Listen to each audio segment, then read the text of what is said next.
Hi, beans ಪಲ್ಯ ಮಾಡ್ತಾ ಇದ್ದೀನಿ. ನಮ್ಮ ಚಾನಲ್ಗೆ ಸಬ್ಸ್ಕ್ರೈಬ್ ಆಗಿ, ಲೈಕ್, ಕಮೆಂಟ್ ಮತ್ತು ಶೇರ್ ಮಾಡಿ. ಬೀನ್ಸ್ ಪಲ್ಯಕ್ಕೆ ಬೇಕಾಗಿರೋ ಸಾಮಗ್ರಿಗಳು: ಸಣ್ಣಕ್ಕೆ ಹೆಚ್ಚಿಟ್ಕೊಂಡಿರೋ ಬೀನ್ಸು, ಕಾಯಿ, ಎಡೆ ಬೆಳ್ಳುಳ್ಳಿ, ಟೊಮೆಟೊ, ಈರುಳ್ಳಿ, ಸಾರಿನ ಪುಡಿ, ಎಳ್ಳು, ಉಪ್ಪು, ಒಗ್ಗರಣೆಗೆ ಬೇಕಾಗಿರೋಷ್ಟು ಸಾಸಿವೆ, ಕಾಯಿಸಿಟ್ಕೊಂಡಿರೋ ಹಾಲು, ಒಗ್ಗರಣೆಗೆ 1 ಸ್ಪೂನ್ ಎಣ್ಣೆ. ಕಾಯಿನ ಫಸ್ಟು ಮಿಕ್ಸಿ ಮಾಡ್ಕೋತಾ ಇದ್ದೀನಿ. ಕಾಯಿ ತುರಿಗೆ ಈರುಳ್ಳಿ, ಬೆಳ್ಳುಳ್ಳಿ,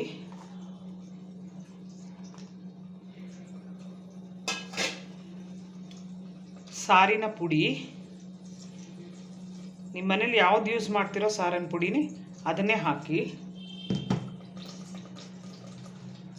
ಹುರಿದಿಟ್ಕೊಂಡಿರೋ ಎಳ್ಳು,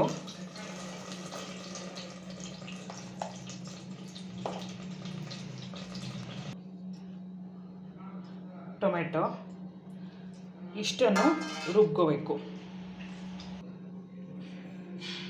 ಸ್ವಲ್ಪ ನುಣ್ಣಗೆ ರುಬ್ಕೋಬೇಕು. ಈಗ ಎಣ್ಣೆಗೆ ಒಂದು ಸ್ವಲ್ಪ ಸಾಸಿವೆ,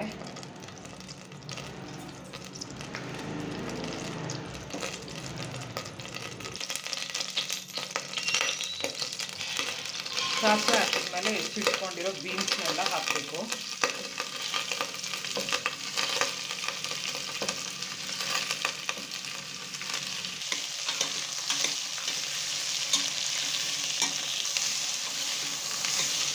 ಸ್ವಲ್ಪ ಒಗ್ಗರಣೆಯಲ್ಲಿ ಈ ಥರ ಬಾಡಿಸ್ಕೋಬೇಕು.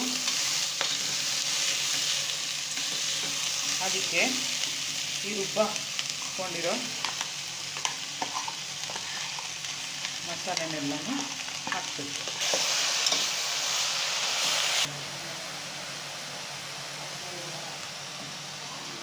ಅದೇ ಜಾರ್ಗೆ ಒಂದು ಸ್ವಲ್ಪ ನೀರು ಹಾಕೋತಾ ಇದ್ದೀನಿ.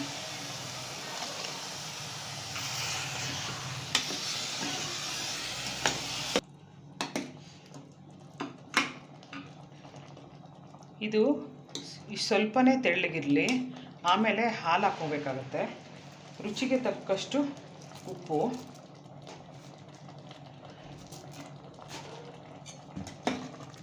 ಈಗ 1 ವಿಸಿಲ್ ಕೂಗಿಸ್ಕೊಳ್ಳೋಣ.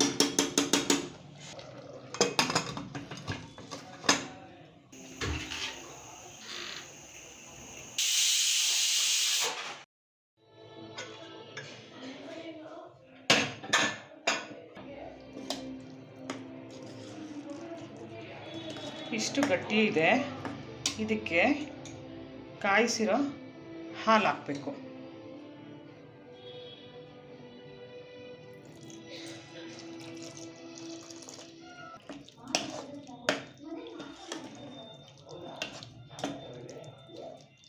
ಇದು ಸ್ವಲ್ಪ ಮರಳಬೇಕು.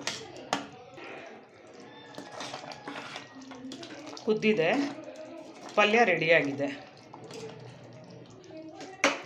ರೊಟ್ಟಿ ಮಾಡಿದ್ದೆ, ರೊಟ್ಟಿ ಜೊತೆಗೆ ಈ ಪಲ್ಯ ತುಂಬ ಚೆನ್ನಾಗಿರುತ್ತೆ.